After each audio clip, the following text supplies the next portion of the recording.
bago tayo magsimula ng ating Sunday School.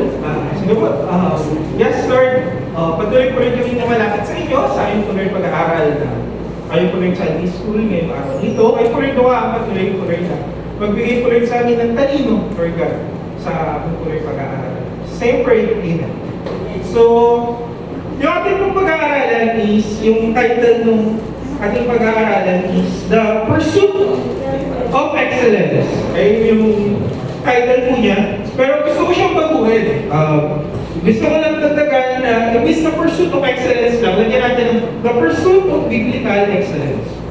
So ayun po yung ating pinaka-topic ngayong araw dito. Buksan po natin yung ating Bible sa Ephesians chapter 5. Verses 1 to 6 po namin yan dito.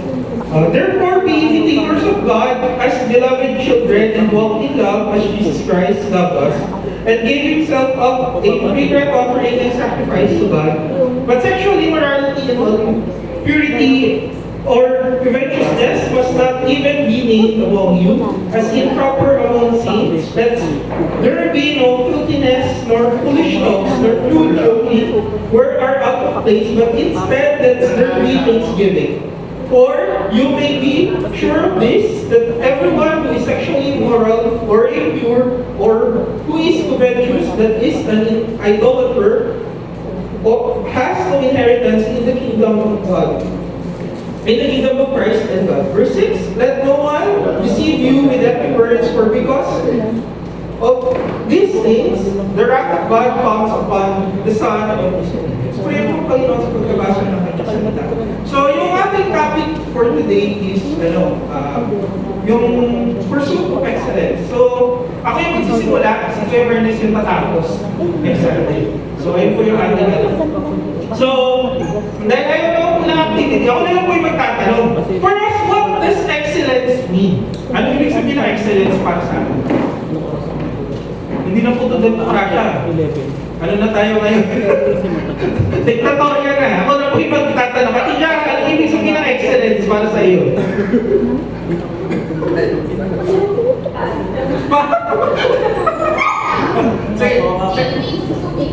Aiming to be good, that what means to be excellent. Sino pa po may pwede, anong excellent para sa iyo? Takbuhan sa sales. Takbuhan sa sales. Excellent ka naman, takbuhan ka sa sales. Sa inyo po dito, no? What does excellence? Worthy of honor. Worthy of honor. Mabigat. Mabigat na sa tayo, worthy of honor. Your excellency. Mataas, may ano siya, may kataasan. Ito Jim kayo po. Excellence. Sabi dito, glory of things for God's glory. With maximum effort. Effort? Glory of things with maximum effort. Ito Jim, Chigoyan po, kayo po. What is it? Copy-paste! So, di ba, for us, to be excellent is to be good. Yung perfect, flawless, and mabigat ni dito is someone who is adored with honor. Yung pwede mo siyang i-honor, pwede mo siyang bigyan ng kataasan. Yung top 1 sa sales. Kasi, pag sinabi mo sa trabaho, ikaw yung top 1, ikaw yung pinaka-excellent. Kahit sa estudyante, pag sa grades ko, di ba? Pag nasa dean's list ka, pag ikaw yung nandun sa taas ng percentage ng dean's list, very excellent ka na student. But biblical excellence, sinabi, it's different. Nabi nila, the pursuit of excellence in a biblical sense is to be and to pursue the likeness of Christ. Ayun yung biblical excellence, hindi siya yung pagiging number 1 ng natin, hindi yung pagiging number 1 ng it's not to outperform other Christians, it's not to outperform yung mga kapatiran mo. It's not about perfection sa church, but iba na nasa isip parati pag biblical excellence, dapat perfect yung pag nagkatanda ko ng simbahan, dapat perfect ako, walang masasabi. But it's not also about the status. Yung iba na status yung tinitignan. But biblical excellence is about pursuing yung si Christ, pursuing God and pursuing Christ. And ayun, yung pinaka-end goal ng parati is to become Christ-like. That's what the pursuit of biblical excellence is. And hindi siya by your own performance. Ayun yung pinakaibahan kung sa mundo at saka sa biblical sense ng excellence. Kasi po, pag sa mundo ka, pag sinabi mo na pag nasa work ka, sinabi ng tiyan mo, excellent ka na nagtatrabaho. Ibig sabihin, magaling ka sa field na pinasok mo dun. Sa team mo, magaling ka dun sa ginagawa. Hindi naman yan sa base sa ibang ginagawa ng mga kasama mo. Pero dahil yun, sa sarili mo, gawa. In the Bible, yung pinafollow natin is si Christ. So bakit ka magiging excellent? Magiging excellent ka dahil kay Christ. Kasi ikaw ay mag-follow lang sa Kanya. That is our pursuit of excellence. It's not na meron akong pinapakinggan na may isang discussion siya about sa Bible. Tapos yung isang favorite ko na sinabi niya dun sa discussion niya sa Bible, meron daw siyang nakilala na tao na yung pinakamalaking achievement niya para sa kanila, para sa sarili niya, is nabasa niya yung Bible. Yung buong Bible, nabasa niya yung Bible. Nabasa niya yung Bible ng ilang beses na. That's the biggest achievement for that person. But when, yung pinapakinggan ko, when he asked the person about his understanding of the Bible, I understood naman. Yung understanding niya is very empty dun sa kanyang mga binasa sa Panginoon. It's not like that. It's about pursuing a Christ-like character. Ayun yung inaano natin for biblical excellence. And ngayon, meron dapat response yung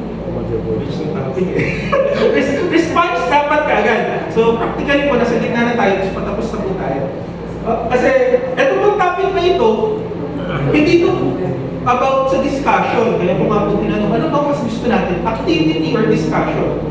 Now, I would give you the discussion today, and I would ask you to do an activity later. Yung activity pagka-uwi. Yung first, ano yung response mo for that excellence? Diba? What is the right response once we learn na meron palang biblical excellence ka dapat na pinapursue? Diba? So yung first na sinasabi dito is for your life to have an excellent worship. Dahil kung narinig yung worship, what is worship ba? Magdediktatorya ulit tayo? What is worship? Sige, diktatorya ulit tayo. Kuya Joy, what is worship? In a biblical sense, what is worship?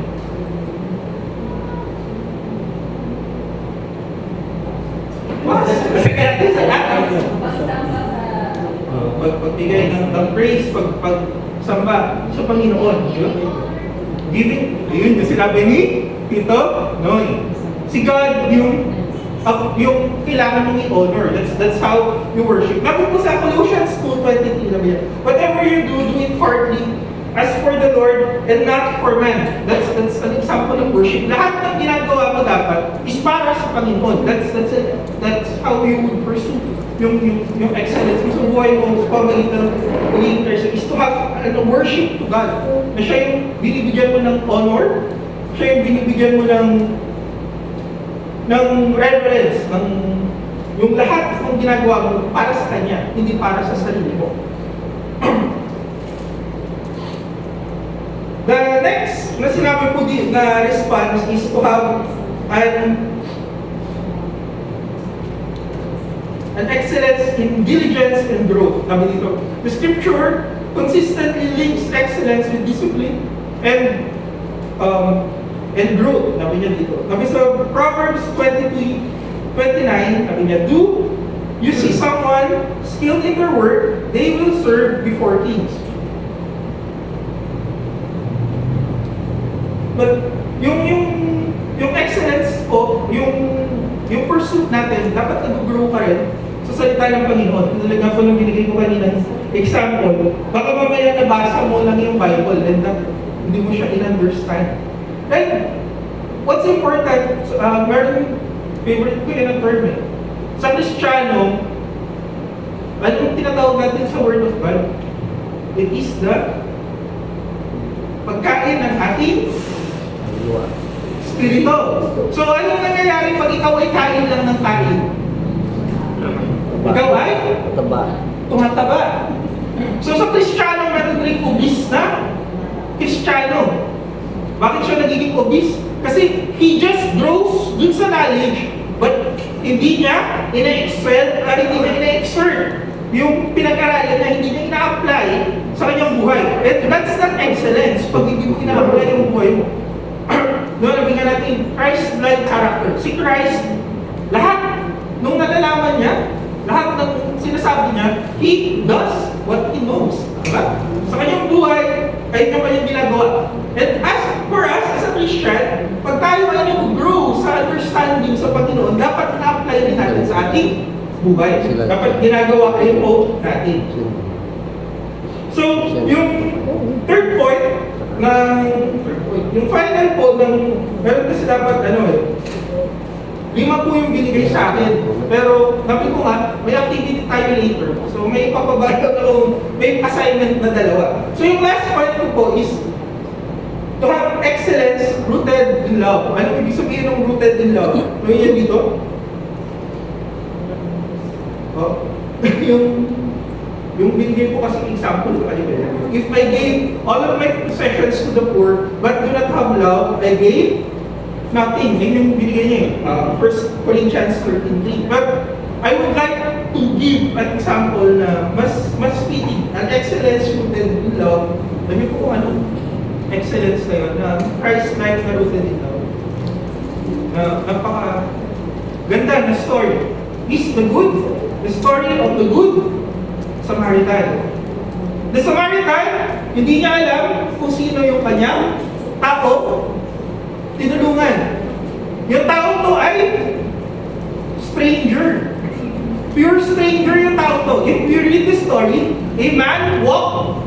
Pagkalakad niya, ano nangyari sa kanya? Siya ay inatake, siya ay ninakawan, at halos siya ay mamamatay sa kalsada. May dumaan na Pariseo at siya ay iniwasan. Pagkatapos nung dumaan ng Pariseo at siya iniwasan, may dumaan na Levita. At siya ay iniwasan. Pagdating ng pangatlo, may dumaan na Samaritano. Anong ginawa ng Samaritano? Siya ay hinugasan ng kanyang sugat, nilagyan ng bandage, at dinala sa inn. Wala pa po kasi hospital noong unang panahon. Kaya inn yung pinaka... Alam niyo po yung inn? Yun ang inn dati. Yung inn is for someone to sleep in. Doon ka matutulog. Pag ikaw ay traveler, natutulog ka lang doon. Yun ang uso dati. Kaya inn siya. Hindi siya. Kaya uso. At inn, you would be charged per night. Parang hotel. You would be charged per night. Pero alam ginawa ng Samaritano? Siya ay binayaran. At kung binayaran niya yung tao ito, ano sinabi niya? Kung ano pa, yung kulang, ako'y babalik para bayaran. So that is an example of Christ-like love. An example of a love na may yung excellence na rooted in love. Diba? Ayun yung pag-ibig. Hindi ka naghahanap ng kapalit. Maraming tinutulungan, pero pag nakatulong na, hahanapan ng kapalit. Pero ang pag-ibig na binigay ng Panginoon, sabi nga po yung Jude kanina, our salvation is a gift. Nasa sa'yo kung tatanggapin. That's love. Ayun yung tatlong response, worship, growth, and so growth after growth is paggawa, growth and application, and pangatlo po, rooted for us to be rooted in love. Ngayon, may activity, pang take home na activity. Ano po yung dalawang response natin for that pursuit of excellence? Yung pwede natin gawin na response of ourselves para masabi natin that I will pursue na I would pursue a Christ-like excellence sa akin po. So, ayun po yung ating Sunday school ngayong araw nito. Pero bago tayo, gusto niyo po bang maghiwa-hiwalay na o mag-question pa ako? Demokrasya ulit tayo. Pero ano na eh. Sige po. Tayo po ay mag-share ng isang example ng pursuit of excellence, yung Christ-like excellence, Christ-like character sa ating mundo. Ano po ba ulit? Demokrasya or dictatorial? Napaka-topic ng politics eh. Kasi ate, volunteers ate, pass the mic. Ano po, in correlation lang po sa sinabi ni Kuya Chesner, praise report po, nagsistart na po kami ng online Bible study sa mga young professionals. So, praise God po. And nihiling ko lang po continue to pray for us na magkaroon kami ng unison sa mga schedule natin. Kasi yun talaga yung number one kalaban namin ngayon, yung schedule. So, in pursuit of excellency, sabi ko nga po last Sunday, yung gospel po is not cheap. It is with excellency from God. Libre po ito na binigay ng Panginoon, pero excellent siya. So, kung yung excellency nanggagaling sa resource natin, dapat ma-impart din yung excellency niya sa atin. Dahil tinanggap natin yung gospel po. So, tinanggap natin si Jesus Christ. So, we strive for the excellency na ma-share yung gospel. Kasi free po ito. And hindi siya cheap. So, tama po yun. Yung salvation natin ay talagang priceless. Priceless po yun. So, yun nga po, yung pagsunod sa Panginoon ay talagang result yun na bunga siya ng pagmamahal ng Panginoon sa atin. So, kaya natin po yung ginagawa ay minamahal natin ng Panginoon. And yun yung nagre-resulta sa buhay natin. And sa ngayon po, kung iano lang po natin yung mga balita sa buong mundo, nakakalungkot po talaga. Nakakalungkot na po talaga ngayon. Grabe na rin yung mga tao, kalalaman mo, yung mga hidden darkness ng mga tao ngayon.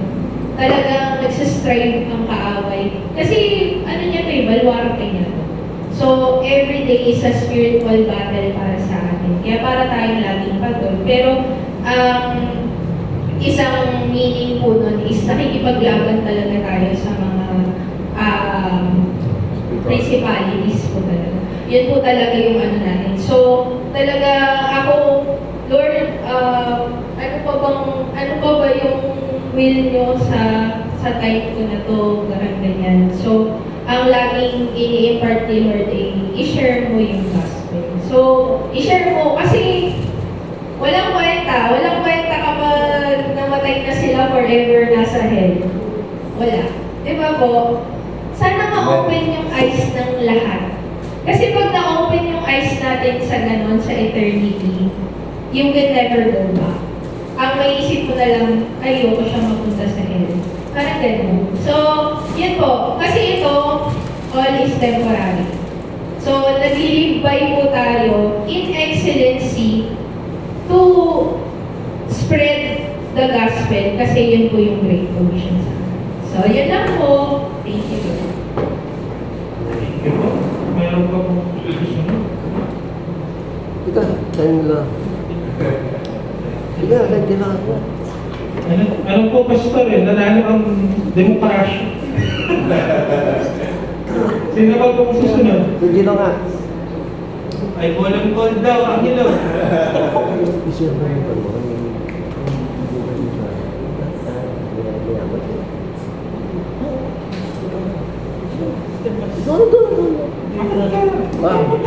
Dito ang daw kaya? Dito na lang. Ang isi-share ko lang yung paano... Sige. Ay, dito. Hindi mo nga rinig eh. Bubuhat na natin tapos paano ka pinagawa. Isi-share ko lang kung paano ako nagpapasalamat na nagkaroon ako ng Panginoon sa buhay ko na marami mga Israeli ako pinagdaanan. Tunay na talaga na pag nasa Panginoon ka, hindi ka niya iiwan at pababayaan. Ayun po, ano ko po na nagbibigay at pamahagi rin kami ng salita ng Panginoon para marami po tayong mahabagay, pahalagin ng salita ng Panginoon dahil po ang mahal sa pag-share tayo. Dahil pagka po kasi napahamak yung ibang mahal natin sa buhay na hindi natin nabagay sa Panginoon, tayo po yung mananalugod. Yun na po.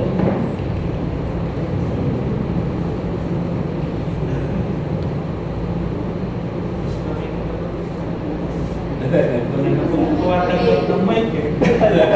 Pas na mic today eh.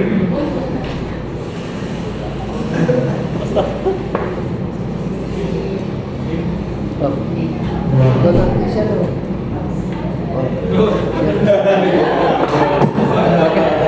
Absent, cutting classes, wala po.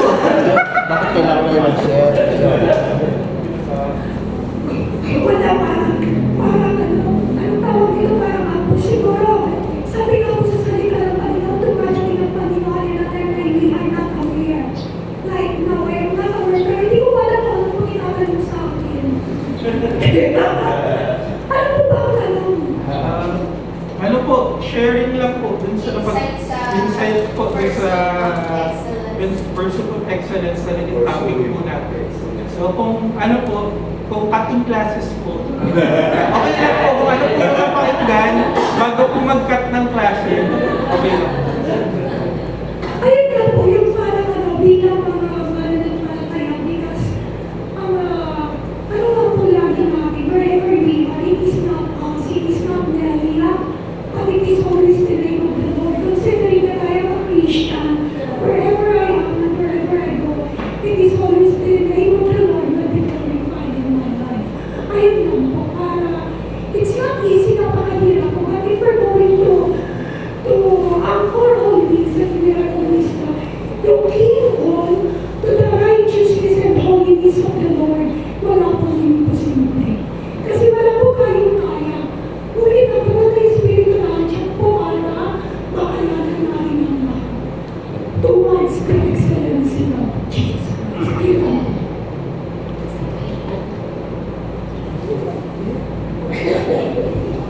Okay na po, sige po. Tayo po yung manalangin. Yes, Lord, Father God, patuloy-tuloy kami lumalapit sa inyo. Ngayong araw, Lord God, dito sa aming po rin paghiwa-hiwalay, Lord God. May we, Lord God, continue to be a Christ-like, Lord God. Yung i-pursue namin, Lord God, yung pagkaharap po, Lord, ng Christ-like character. Lord, as we continue, Lord, to go, na po, Lord, ayun po rin mga natutunan, ay patuloy po rin resonate, Lord God, sa ayun po rin mga gusto. Say, pray, Amen. Amen.